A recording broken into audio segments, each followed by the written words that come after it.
നമ്മളെ ഇന്ന് ഉണ്ടാക്കാൻ പോകുന്നത് ഉലുവാലേഹിയാണ് കേട്ടാ. നല്ല ഗുണങ്ങളുള്ള ഉലുവാലേഹിയാണ് ഇന്ന് ഉണ്ടാക്കാൻ പോണത്. പുറം വേദനയ്ക്കും നടുവേദനയ്ക്കും കഴുത്തുവേദനയ്ക്കും ഒക്കെ വളരെ ഫലപ്രദമായ ഒരു മരുന്നാണ് കേട്ടാ.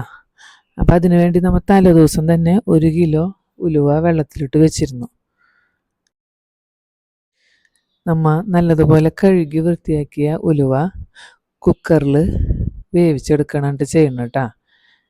തേങ്ങയുടെ 2ാം പാലിലാണ് ഉലുവ വേവിച്ചെടുക്കുന്നത്.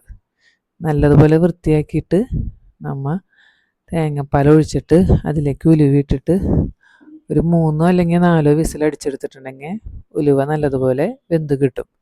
അതിനുശേഷം നമ്മൾ മിക്സിയിൽ അരച്ചെടുക്കണം.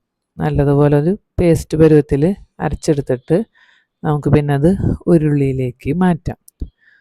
പിന്നെ ഉരുളിയിൽ ഉലുവ വേവിക്കുമ്പോൾ നമ്മൾ 2ാം പാൽ ഒഴിച്ചില്ലേ, അതിൽ കുറച്ച് മാറ്റി വെച്ചിരുന്നു. ആ 2ാം പാലിലാണ് പിന്നെ ഉലുവ വേവിക്കുന്നത് കേട്ടോ. പാലിൽ കിടന്ന് ഉലുവ നല്ലതുപോലെ മിക്സായി വരുമ്പോൾ നമുക്കതിലേക്ക് മധുരത്തിന് വേണ്ടിയിട്ട് കരിപ്പെട്ടി അല്ലെങ്കിൽ ശർക്കര ചേർക്കാം. ലേഹ്യങ്ങൾക്കൊക്കെ കരിപ്പെട്ടി ചേർക്കുന്നതായിരിക്കും നല്ലത്. പക്ഷെ ഇവിടെ പ്രാവശ്യം ശർക്കരയാണ് കേട്ടോ ചേർത്തിരിക്കുന്നത്. പിന്നെ നമ്മൾ ഈന്തപ്പഴം കൂടി ചേർക്കുന്നുണ്ട്. മധുരം ഒന്ന് ബാലൻസ് ആവാൻ വേണ്ടിയിട്ട് ഈന്തപ്പഴം കൂടി ചേർക്കുന്നുണ്ട് കേട്ടോ.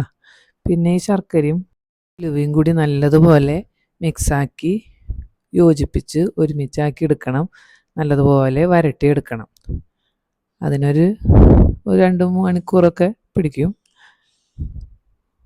പൊടികളായിട്ട് ചേർത്ത് കൊടുത്തിട്ടുള്ളതേ മഞ്ഞപ്പൊടി, കുരുമുളക് പൊടിച്ചത്, ജീരകപ്പൊടിയാണ് കേട്ടോ. മഞ്ഞപ്പൊടി ഇവിടെ നമ്മൾ തന്നെ പൊടിച്ചുണ്ടാക്കിയ മഞ്ഞപ്പൊടിയാണ് ചേർത്തേക്കുന്നത്. അപ്പോൾ അതെല്ലാം കൂടി നല്ലതുപോലെ മിക്സാക്കി എടുക്കണം. അതുപോലെ ഇങ്ങനെ വറ്റി ഒരു ലേഹ്യത്തിൻ്റെ ടെക്സ്ചറിലേക്ക് വരുമ്പോഴാണ് നമ്മൾ 1ാം പാല് ചേർക്കുന്നത് കേട്ടോ. അതിനിടയിൽ നമ്മൾ ഈന്തപ്പഴം ചേർത്തിരുന്നു. അത് കട്ടായി പോയെന്നോണം കാണുന്നില്ല. ഈന്തപ്പഴം കൂടി ചേർത്തിരുന്നു കേട്ടോ.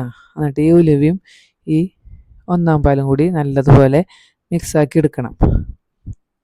ആദ്യം പറഞ്ഞല്ലോ, നടുവേദന, കഴുത്തുവേദന, പുറം വേദന അതിന് ഒക്കെ ഒരു ഉത്തമ മരുന്നും കൂടിയാണ്. അതിനു പുറമെ നമ്മുടെ ശരീരഭാരം വർദ്ധിപ്പിക്കാൻ ഉലുവ സഹായിക്കും കേട്ടോ.